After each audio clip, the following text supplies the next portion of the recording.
Assalamualaikum dan salam sejahtera. Saya Alan dan wartawan Steam TV kini berada di SK Tengku Ampan Mariam bagi mengikuti latihan pengungsian bangunan dan keselamatan kebakaran bersama Jabatan Bomba dan Penyelamat Malaysia. ZAS!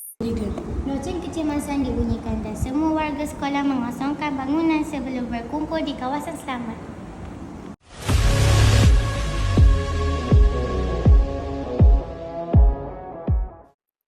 Program diteruskan dengan taklimat keselamatan serta latihan penggunaan alat pemadam api bersama pegawai bomba.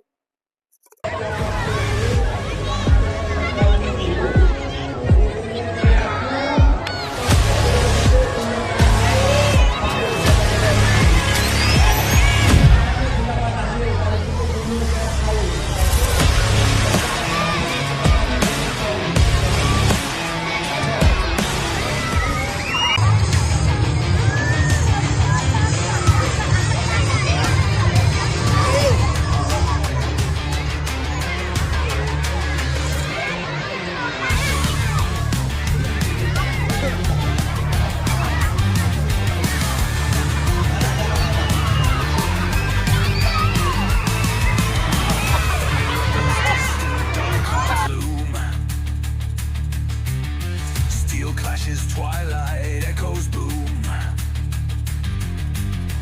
Sons of war bear hopes flag high.